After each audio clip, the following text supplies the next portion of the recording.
BCom part 1 Bharat में आर्थिक पर्यावरण economic environment in India paper 1। भारतीय अर्थव्यवस्था के उदारीकरण एवं निजीकरण तथा वैश्वीकरण की ओर बढ़ते कदम, जिसके अंतर्गत हमने प्रमुख आर्थिक सुधारों के बारे में चर्चा करी। कुछ प्रमुख आर्थिक सुधार औद्योगिक क्षेत्र के हमने देखे तथा कुछ प्रमुख सुधार हमने वित्तीय एवं बैंकिंग क्षेत्र के देखे। आज के लेक्चर में हम पूंजी बाजार में आर्थिक सुधारों को पढ़ेंगे, विदेशी व्यापार में आर्थिक सुधारों को देखेंगे, राजकोषीय नीति एवं कर क्षेत्र के आर्थिक सुधारों को देखेंगे तथा परिवहन एवं संचार क्षेत्र में आर्थिक सुधारों की चर्चा करेंगे। तो आइए शुरू करते हैं। पूंजी बाजार में आर्थिक सुधार, रिफॉर्म्स इन कैपिटल मार्केट्स। भारतीय पूंजी बाजार के समुचित एवं पर्याप्त विकास के लिए कई आर्थिक सुधार लागू किए गए हैं, जिनमें 1992 में SEBI securities and exchange board of India की स्थापना और उसे पूंजी बाजार को नियंत्रित करने का अधिकार मिल गया है। 1947 के पूंजी निर्गमन नियंत्रण अधिनियम को परिवर्तित कर कंट्रोलर ऑफ कैपिटल इश्यूज कार्यालय को समाप्त कर दिया तथा सेबी से अनुमोदन के बाद कंपनियों को पूंजी बाजार में प्रवेश की छूट मिल गई।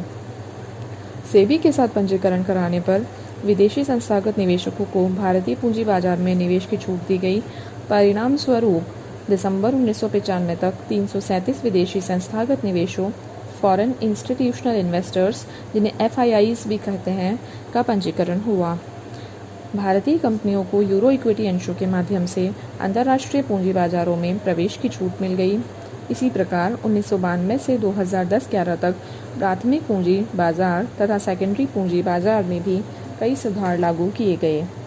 इन सब सुधारों से भारतीय पूंजी बाजार के पर्याप्त विकास एवं संसाधनों में काफ़ी वृद्धि हुई है, जो आर्थिक विकास और नियोजन का आधार है। विदेशी व्यापार क्षेत्र में आर्थिक सुधार, economic reforms in foreign trade sector. देश में निर्यातों में वृद्धि तथा आवश्यक पूंजीगत सामान के आयात को सुविधाजनक बनाने के लिए कई आर्थिक सुधार लागू किए गए हैं, जिससे भारतीय अर्थव्यवस्था के वैश्वीकरण का मार्ग प्रशस्त हुआ है। प्रमुख सुधार कुछ इस प्रकार हैं। भारतीय रुपये का 18% अवमूल्यन जुलाई 1991 में 2 चरणों में किया गया ताकि निर्यात बढ़ाने में मदद मिले और आयात महंगे हो जाएं, जिससे विदेशी व्यापार घाटे में भी कमी आवे। पूंजीगत सामान तथा औद्योगिक कच्चे माल के रूप में काम आने वाले सामान के आयात पर प्रतिबंध घटाए गए ताकि देश में औद्योगिक विकास का मार्ग प्रशस्त हो सके।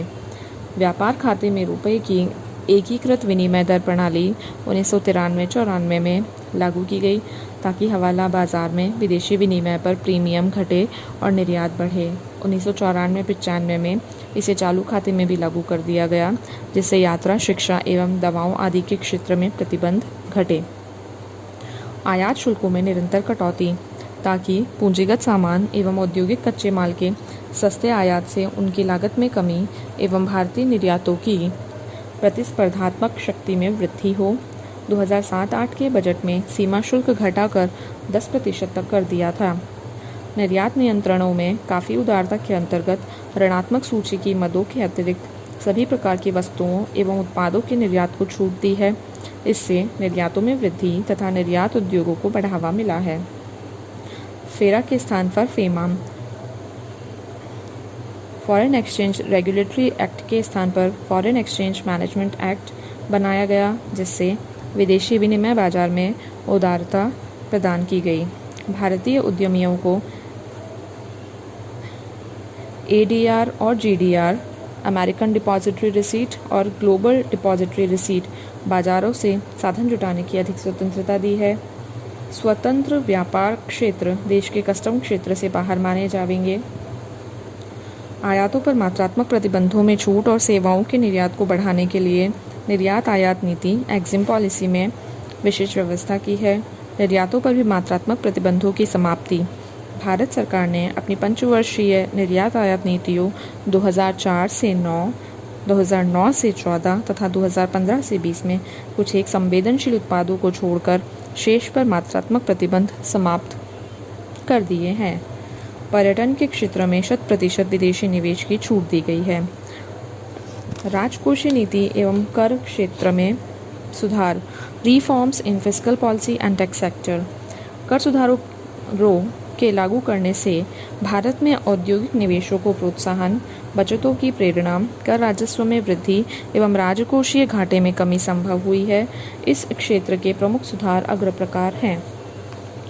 व्यक्तिगत आयकर की छूट की सीमा 1991 के 22,000 रुपये के कई चरणों में बढ़ाकर 2014-15 के बजट में 2.5 लाख रुपए तथा वरिष्ठ नागरिकों के लिए 3 लाख रुपए तथा 80 वर्ष से अधिक आयु वालों के लिए 5 लाख रुपए कर दी गई।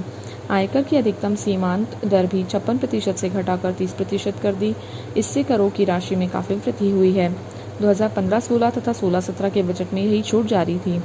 निगम कर, कॉरपोरेशन की दर को 57.5% से घटाकर 30% कर दिया। 2015-16 के बजट में अगले 4 सालों में 5% घटाकर 25% करने की घोषणा की गई। विदेशी कंपनियों या उनकी शाखाओं पर आयकर की दर 65% से घटाकर 35% कर दी गई और सरचार्ज को हटाया गया। आधारभूत परियोजनाओं में कर अवकाश। नवीन आर्थिक सुधारों के अंतर्गत आधारभूत संरचना सुविधाओं, हाईवे, पुल, एयरपोर्ट, बंदरगाह तथा तेज परिवहन साधनों, पिछड़े क्षेत्रों में विद्युत उत्पादन एवं वितरण तथा इलेक्ट्रॉनिक सामान क्षेत्रों में पूंजी निवेश करने वालों को 10 वर्षीय कर अवकाश की प्रारंभिक अवधि को युक्तिसंगत बनाकर उसे बढ़ाकर 15 से 20 वर्ष कर दिया। कस्टम ड्यूटी, सीमा शुल्क में कटौती। कई क्षेत्रों में आयात शुल्क की 300% तक की ऊंची दरों को कई चरणों में घटाकर कई मामलों में 50% कर दिया। यही नहीं, पूंजीगत सामान पर आयात कर की दरों को 85% से घटाकर 35 से 40% कर दिया। पूंजीगत सामान के लिए आयातित स्टील पर कस्टम ड्यूटी घटाकर केवल 25% कर दी गई। उत्पादन कर, एक्साइज ड्यूटी की ऊंची दरों में कटौती एवं कर प्रणाली में सुधार लागू किए गए हैं।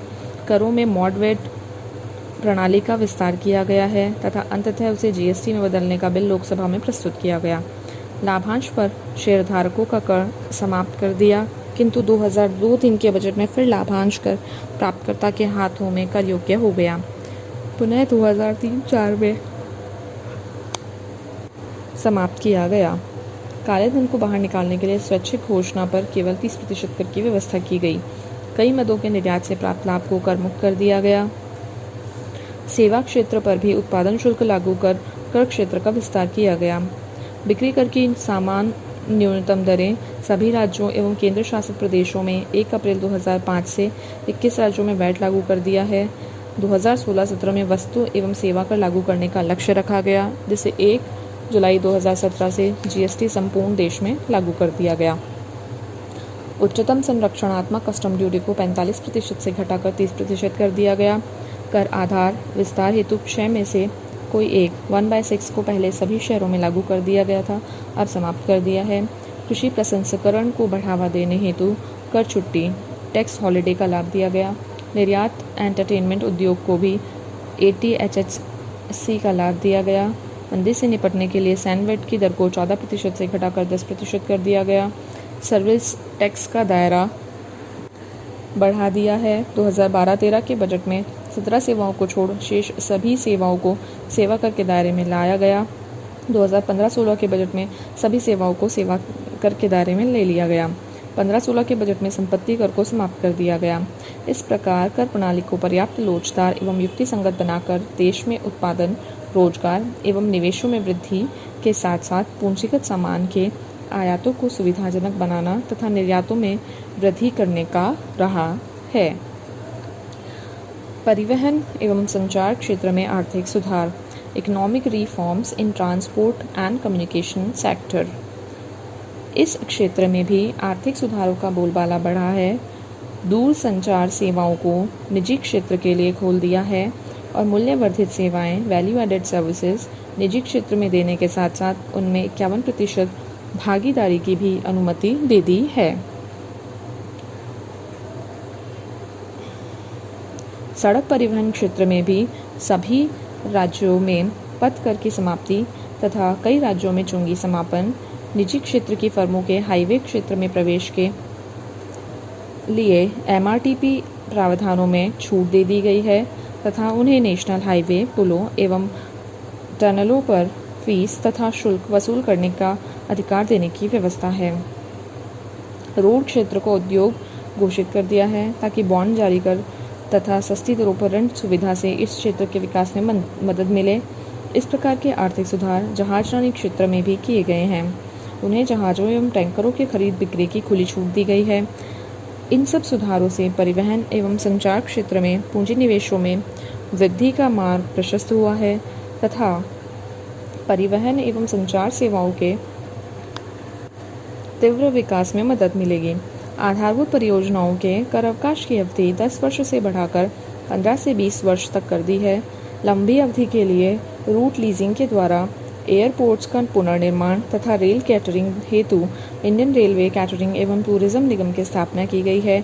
विदेशी कंपनियों की उन्नत तकनीक एवं पर्याप्त पूंजी निवेशों को प्रोत्साहन मिलेगा। दूरसंचार क्षेत्र में विदेशी प्रत्यक्ष निवेश की सीमा 49% से बढ़ाकर 74% कर दी गई। एयर ट्रांसपोर्ट्स घरेलू विमान सेवाओं में विदेशी निवेश सीमा 49% कर दी, जबकि अनिवासी भारतीयों के लिए यह सीमा 100% कर दी है। प्रत्यक्ष विदेशी निवेश सीमा में वृद्धि शिपिंग, इंटरनेट कोरियर, एयरपोर्ट क्षेत्रों में भी 74% से बढ़ाकर 100% कर दी गई है।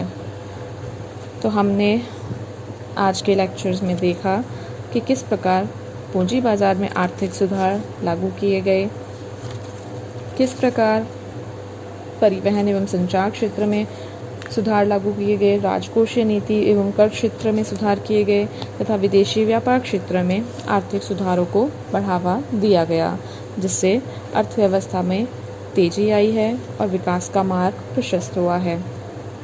बाकी की बातें हम नेक्स्ट लेक्चर में पढ़ेंगे। इस लेक्चर में इतना ही।